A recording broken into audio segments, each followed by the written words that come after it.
the people that I primarily eat vegetarian, and that's what makes me tick. That's what gives me the energy. That's what allows me to sleep well, work out well, libido, healthy, all of the things. So meat for me slows me down, and I find my body is really suffers with digesting meat. Interesting. So yeah, and you didn't see that at all. Like everything was flowing for you. Everything was really good. Like my diet has sort of evolved over time, and I always like to experiment and figure things out. And I've had a lot of digestive issues in the past. I had eczema and some skin stuff going on. And so it's been a process over the course of, 15 plus years.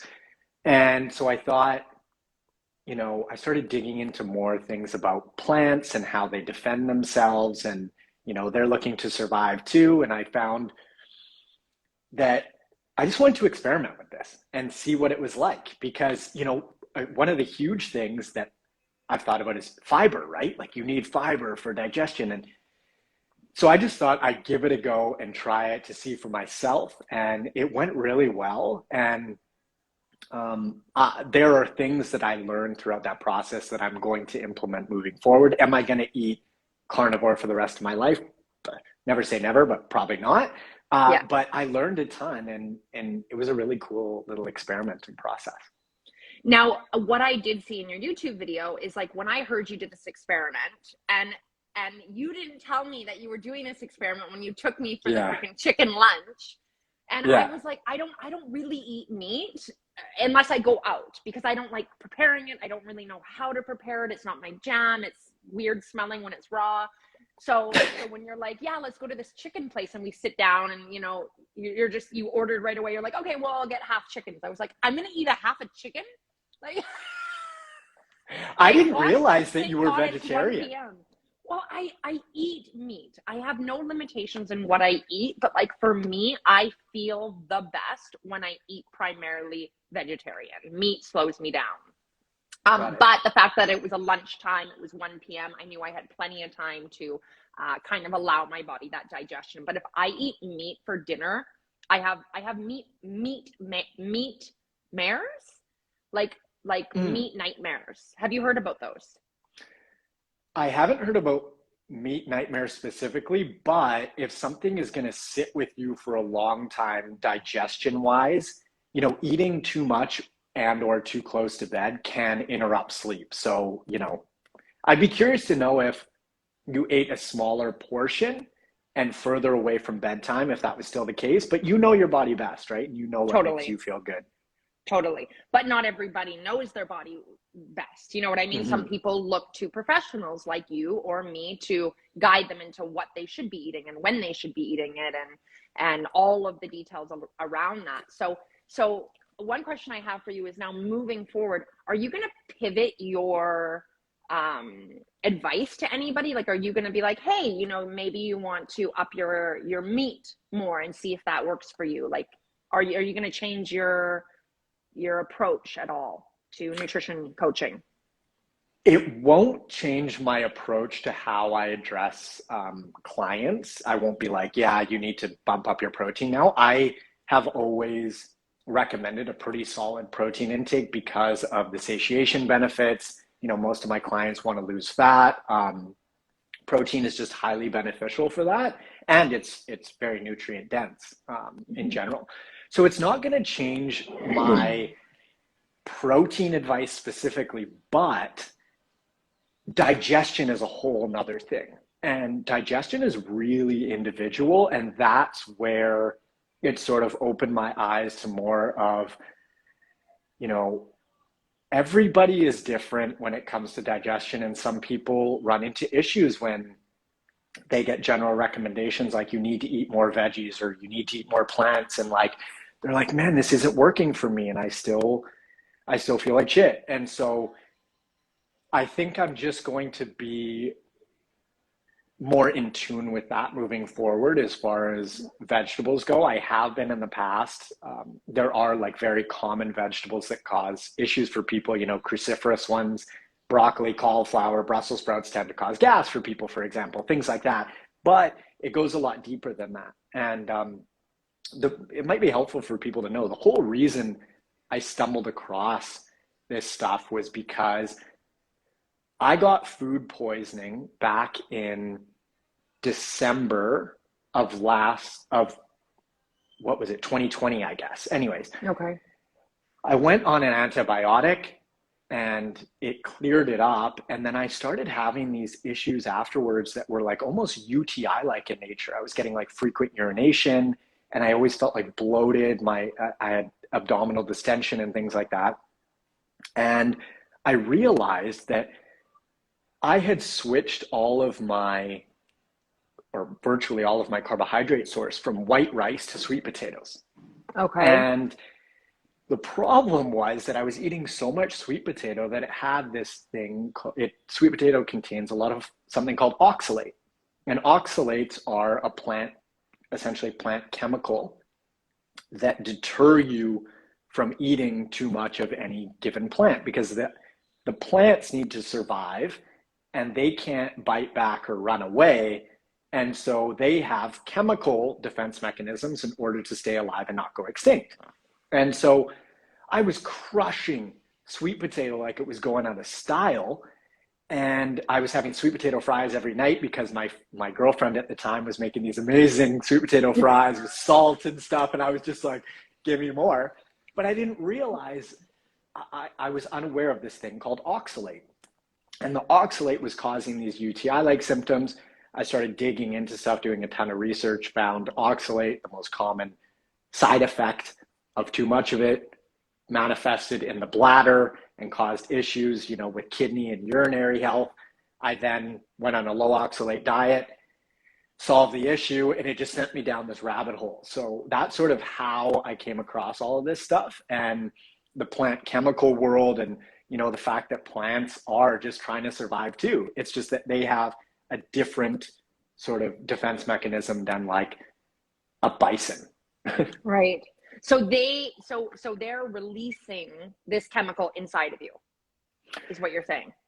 So basically all plants have different chemical makeups, like beans and legumes, for example, you can run into lectin issues and things like that. They have these anti-nutrients. And so basically the idea is that these plant products don't want you to eat too much of them because if there's spinach sitting on the ground, you can just walk up and eat as much as you want, right?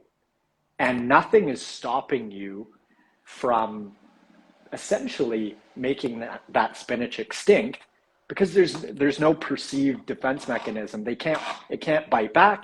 It can't get up and run away.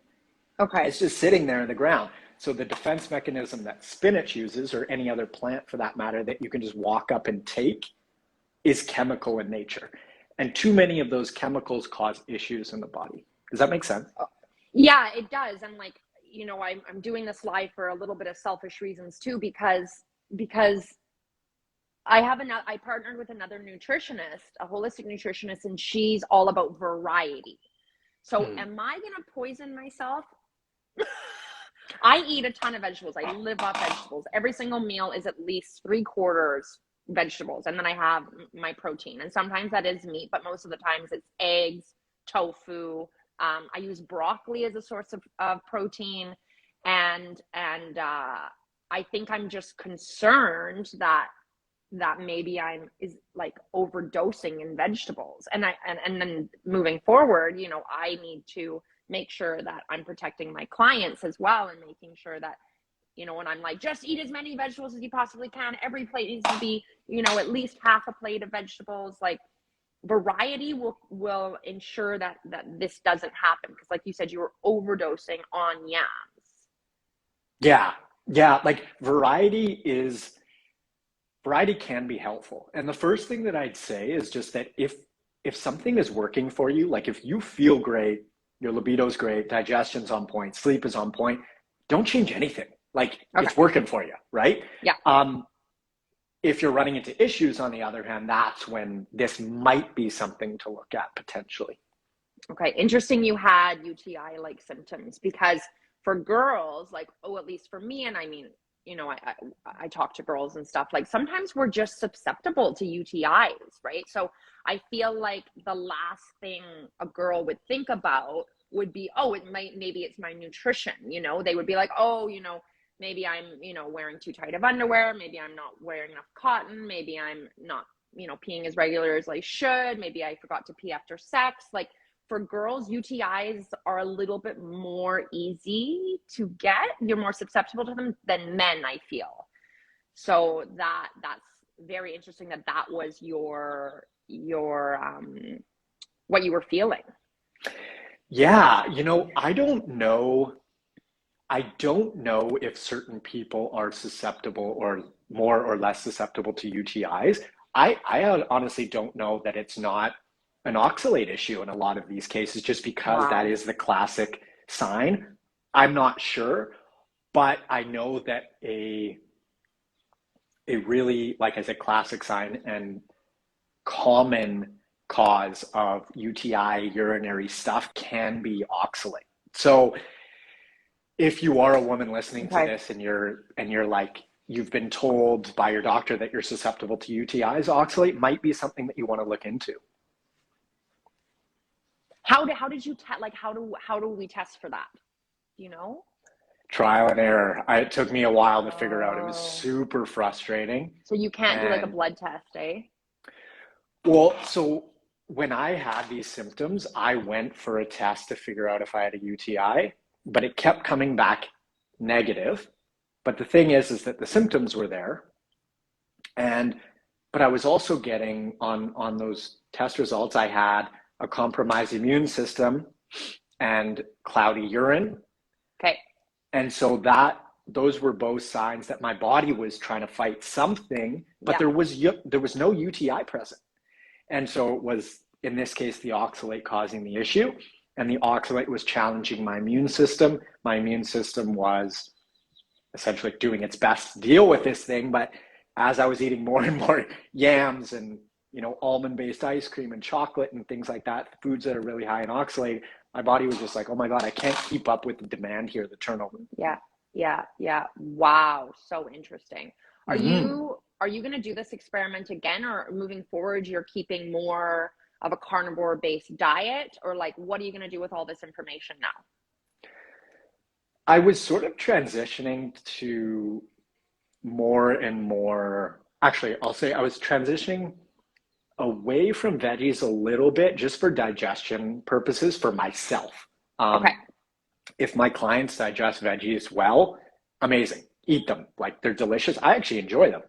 Yeah. But this stuff is all individual. And so for me, I'm finding that as I reduce my veggie intake a little bit, you know, I keep my like meat, fish, dairy, egg consumption consistent and eat a little bit more fruit, like avocados, zucchinis and cucumbers are actually fruit, things like grapes, Crazy. bananas, Yeah. papaya, mango, all that stuff.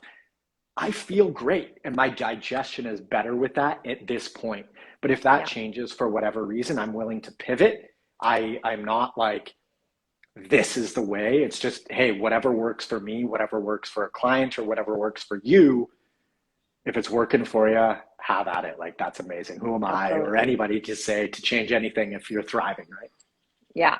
But there, you know, I mean, you and I both were chubsters at a certain point Yeah. in our life, right? Like what was your heaviest weight?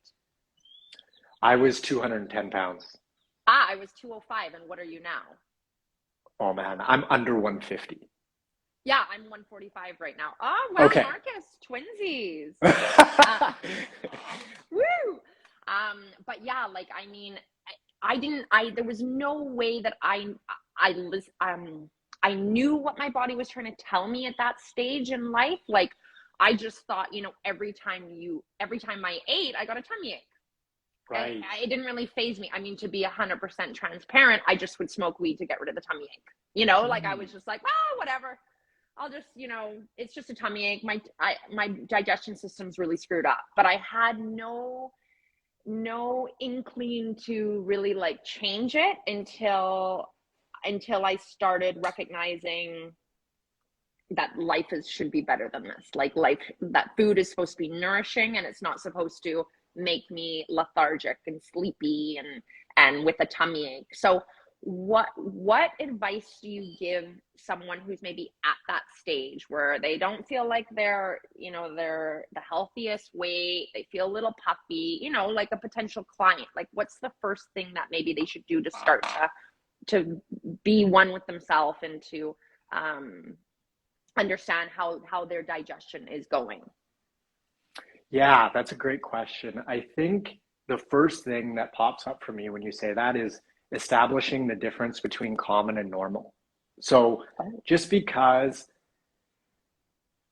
you commonly get bloated after meals, and so do your friends, and your digestion is off, and you eat certain foods and you have to run to the toilet and stuff, that is common among a lot of people. It is not normal. It's far from normal. And so first accepting that, right? And then accepting that, like, there are going to be trade-offs that need to be made if that is something that you'd like to remedy and improve. And it depends if those trade-offs are worth it to you. Like, adjusting your diet, for example, is going to be the key input in terms of digestion. So digestion is an inside-out process, and you're going to need to address the intake in order to clear up that issue. And so when you could start with something like a symptom journal. So for example, if you write down everything that you eat for, say, 7 days, 10 days, and next to it, you just write like bloated after this meal, or felt great, or like a little lethargic, had some brain fog, whatever you want to write down, whatever you want to target. And then you can look over it at the end of the week, pattern recognize, and be like, oh, both of those meals had dairy in them, for example. Let's see how I feel without dairy for 7 days. And you can sort of piece this together for yourself and find out your sort of recipe and what works best for you on the digestion front. Does that make sense? Yes, it totally makes sense. So I'm going to ask you a question. I'm not too sure if you have any education on this, but I was having actually my boyfriend pointed out, he's like, the top portion of your abs is always a little bit bloated. And I was like, yeah, you're kind of right. I thought that was just my tummy, but maybe I should look into that. And you know what? I could push it in and it was always a little bloated. And I was like, So I started doing a little bit of research, and I have a beautiful friend here in Playa del Carmen that sells sea moss, which is supposed to help with 1,001 things, including hormone balancing and digestion. So I took the easy route, and I kept, the gluten in my diet. I kept the dairy. I kept everything normal, but I just added sea moss. And to be honest, I'm feeling like so much less bloating. It's visible, less bloating, and my digestion is better. Do you know anything about sea moss? What do you think about like that whole algae sea moss trend or addition to somebody's diet? I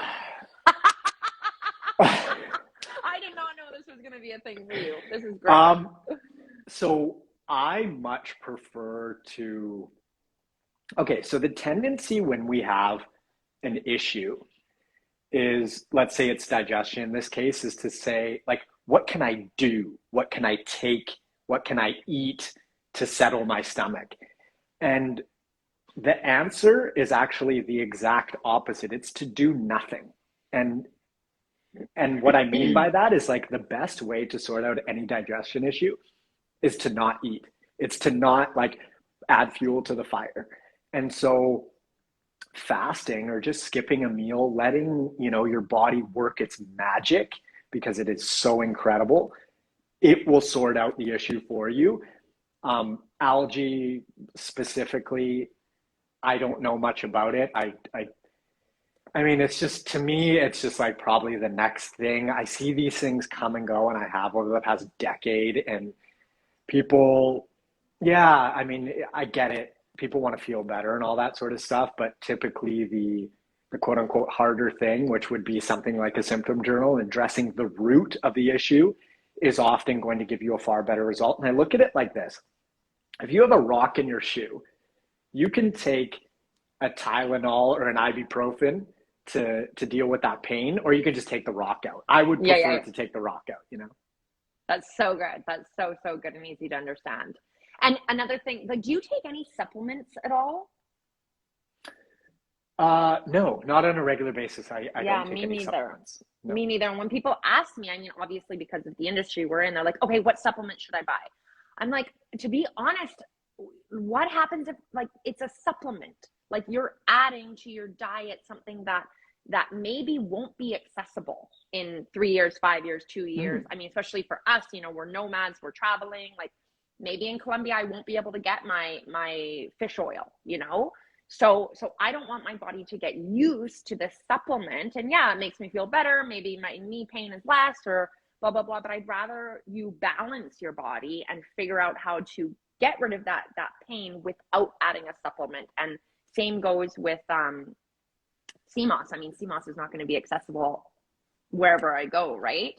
And it's been a really interesting venture with the sea moss because it tastes like algae. So it's been kind of challenging for me to take it down. You know what I mean? Oh, interesting. Okay. Oh yeah, because it tastes like algae. I mean, it's earthy tasting, right? And same with supplements. I mean, when I've taken my oils, my fish oils, like, you're burping up fish oil all day long, and it's just like nasty. I'd rather eat salmon, you know, 3 times a week to get the salmon, to get the fish oil. Yeah, and I think the way that I look at supplements on like a Coles Notes broad spectrum is like, supplements are not the cake.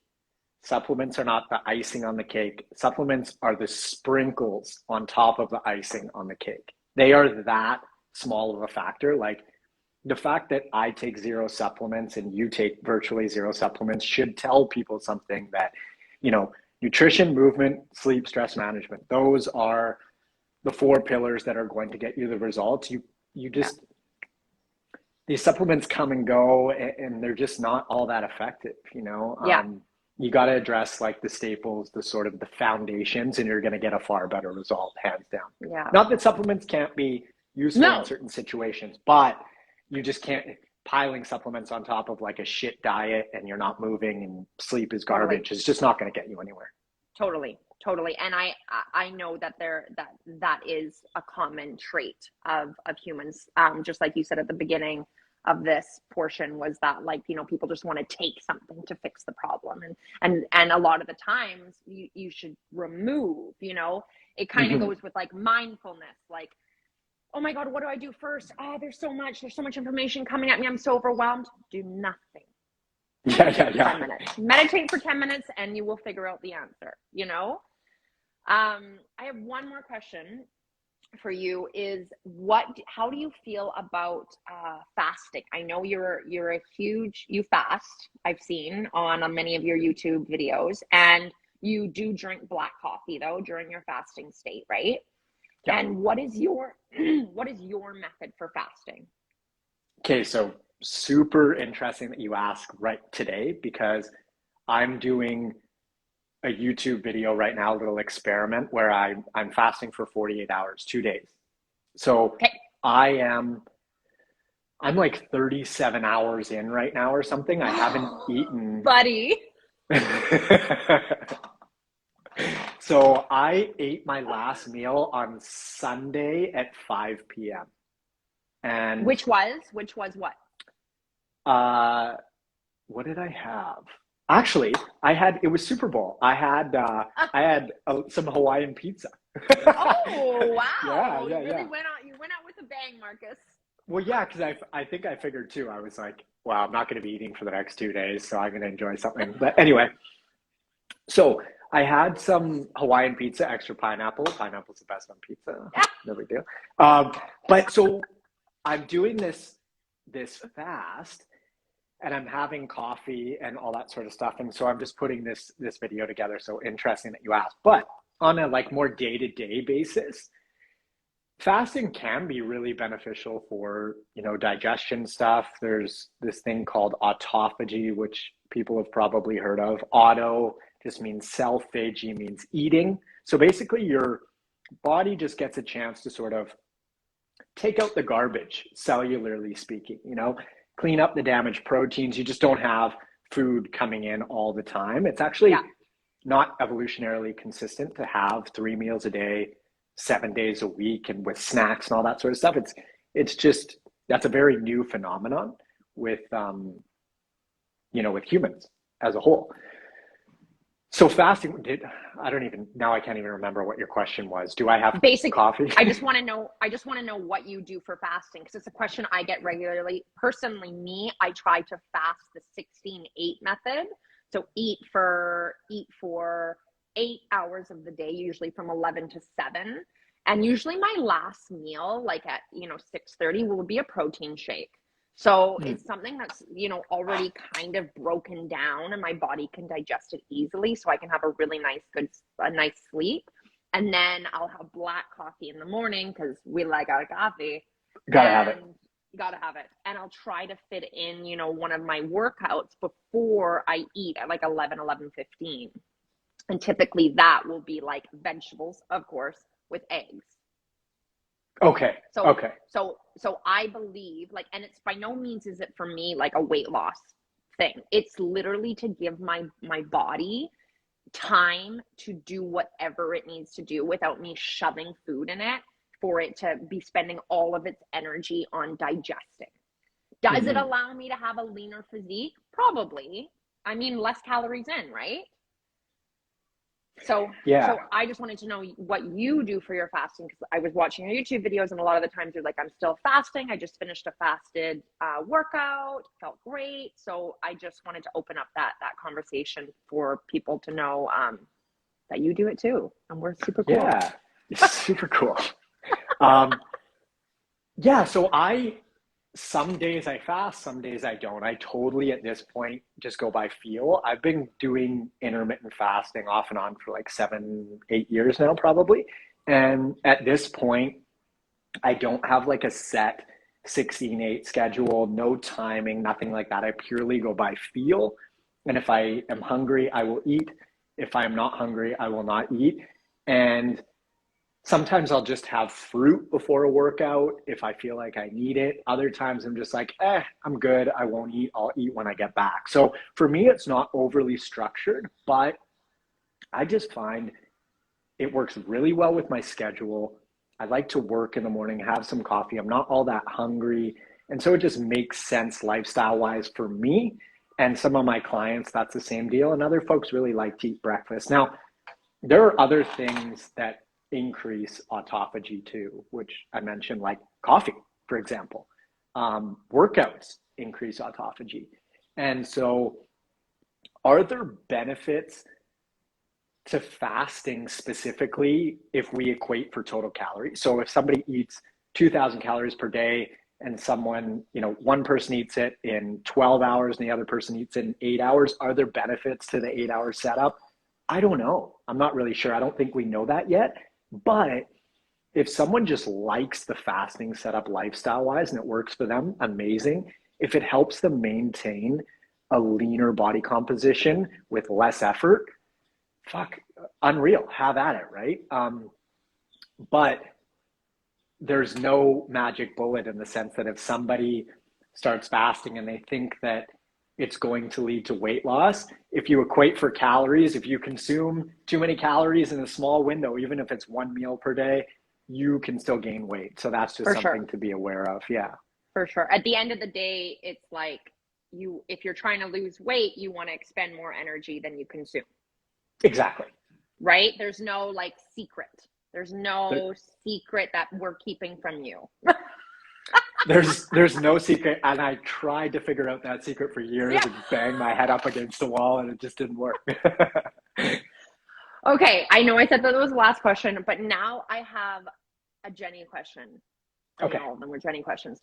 Why are you doing all these experiments? Your poor body.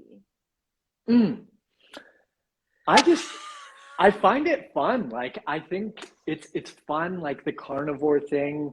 I don't see that as like a stress to my body in a sense. Like, actually, I feel like I learn from it, and then net might be healthier afterwards. You know what I mean? Right. It's like, if I take something away that has me feel better and I can use that for the next, 50 years of my life, that's such a solid investment. And also, I like to do this stuff and document it because I feel like, something like fasting, people are so afraid to miss a meal. And we've been conditioned to think that we have to have like 3 square meals a day. And that's just not the case. So I think that it's a cool way to document the process, make it more accessible for folks, and see that it's like, it's possible to skip a meal and maybe create a little bit more food freedom for yourself. Like on a travel day, we travel a lot.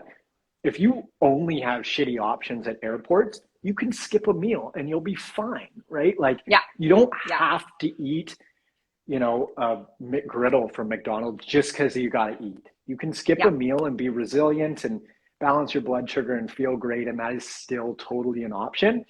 And I used to feel like I had to eat just to eat. And so fasting has been an amazing thing to create more like food freedom for myself, where I work food around my day and not my day around food, Oh, you've got some really good like one-liners here. You should be trademarking the shit out of those. I've stolen them all. Yeah. Yeah. Oh, amazing, Marcus. Thank you so much for coming on and being honest with me. And I really appreciate your wealth of information. If anybody wants to follow you, which I highly recommend, he's got a podcast, he's got a YouTube channel, he's got an amazing TikTok, which I'm not on, but I'm sure yours is amazing. He's got amazing, your Instagram is back up and running, hey? Yes, finally. Oh my God. But did you have to start from the get-go, or do you have all your old content? I have all my old content, fortunately. It was down for 5 weeks and I still don't know why. They still haven't told me. So. Crazy, dude. Crazy. Anyways, all of your information I'm going to put down below. If you are looking to learn more about your body, learn more about nutrition, reach out to Marcus. He is, in my opinion, one of the best. Like, honestly, even though we're friends, I always tell you, I think you're really good at what you do, and your content is money, and you're easy to understand. There's 1,001 people that I've come across, but like, I really love the way you communicate. Easy to understand. Wow. and approachable. Thank you so much. I appreciate You're welcome. That. Thank you for coming on. Thanks for having me. That was fun. Of course. Okay. I'll probably see you in like 5 minutes walking to the gym or something like that. Yeah. I'll see you outside. Okay. Yeah, exactly. Okay, bye, buddy. Bye.